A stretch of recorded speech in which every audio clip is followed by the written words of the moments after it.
And ladies and gentlemen, I have one more for you. This is the time that makes every room nervous.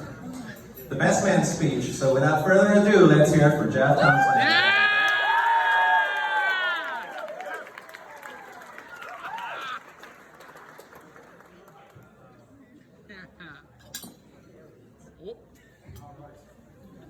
A little nervous, so forgive me.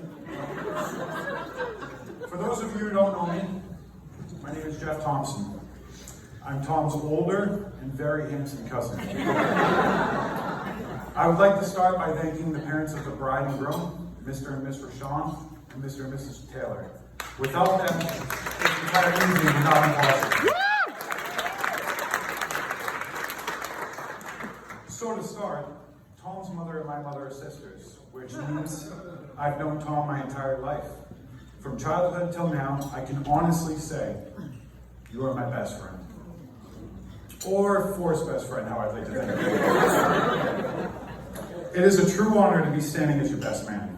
I've had the pleasures of growing with you from boyhood to man-child. Through this time period, I've come to learn many things about your character. Tom is an awesome brother, a son, a grandson, a cousin, a friend, an athlete, musically gifted, extremely hardworking, a great kisser. I mean, he never shies away from a challenge.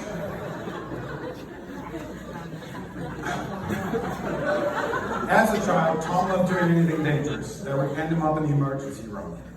Whether that be skateboarding, snowboarding, hitting jumps with his bike, or running through the woods only to end up covered in poison ivy, if it was dangerous, Tom had to be doing it.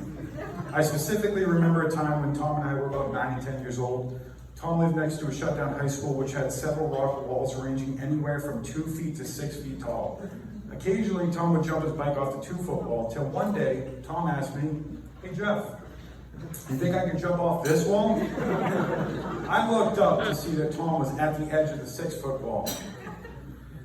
Bike tire barely creeping over the edge, so without hesitation, I responded with, "Yup." I knew exactly what I was about to witness. Tom pushed his bike back several feet, took a deep breath, and then started pedaling like a bat out of hell towards the edge of the 6-foot wall. But just before evil Tom Knievel got to the edge, I think he suddenly realized that this was not going to end well. Tom slammed on his brakes, but it was a little too late. His front tires slowly fell over the edge of the wall, taking him and his bike crashing to the ground below. Sadly, Tom's face did not smash the ground as I had imagined. He instead softened the blow with his groin smashing the metal framing of the bike. I can still hear the shriek he let out, which still puts a smile on my face today. Although I do not believe any permanent damage occurred from this tragic event, I thought it was an important story to share for Renee's sake. Anyone who knows Tom knows his extreme love for music. Growing up, Tom and I were in a few bands together. Our first band started around the ages of 5 and 6, and we were formerly known as the Rockin' Boys. I was the drummer playing on old Folgers coffee cans, and Tom was the air guitarist and singer. We had some amazing hits such as The Rockin' Boys Are Coming Into Your Town. Following years later, we had the #1 hit, Jessica. Don't worry, Renee. Jessica turned out to be a real heartbreaker and a true whore. Horrible. Horrible. Our late teens, Tom and I joined a death metal band. Tom really got into death metal. He grew his hair out. He wore black eyeliner. He even burned down a church. I'm just kidding. All of that was false except for the church burning part. Eventually, death metal got old, and Tom and I got old. We quit doing the band, but Tom never quit playing his guitar and never lost 1 ounce of love for music. In fact, Tom's passion for music has actually grown. He's branched out from his death metal days and now enjoys all genres of music. Tom's even groomed Renee into becoming a bit of a music lover herself. She is his partner when it comes to going to concerts like Fish, Lettuce, Dave Matthews, or whatever other jam bands you two love hippies enjoy singing. It is truly a great thing when you and your life partner can experience your loves and joys together. All right, now, present time. I'm given the duty of representing Mr. Tom Evil Knievel Taylor as his best man. I would be lying if I said that this honor did not come with some great pressure on my end.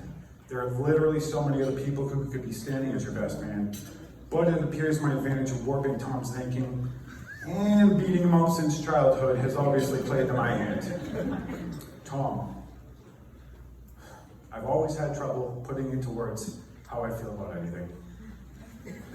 I would like you to know I'm so proud of the man you've become. You are respectful, you are compassionate, you are extremely hardworking, and someone I am truly honored to call as my best friend. A couple lessons I hope you all gather from my short stories is number one, Tom is not afraid to take on huge challenges. Even when a challenge can cause him so much pain, potential permanent damage, Tom goes for it. I see that as an extremely important quality for a marriage. Lesson two, just as Tom's love for music, I see a similarity with Tom's love for Renee. It is his true passion that he will not give up on no matter what. And just like his love for music, his love for Renee is something that will continue to grow.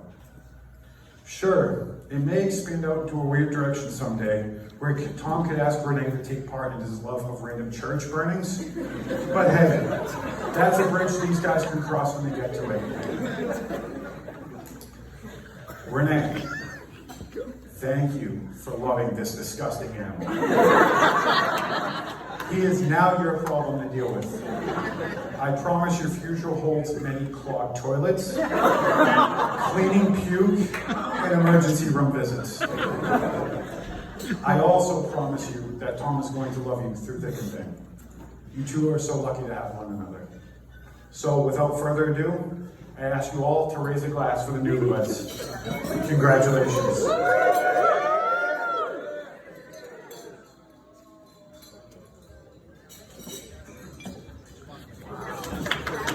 That's it.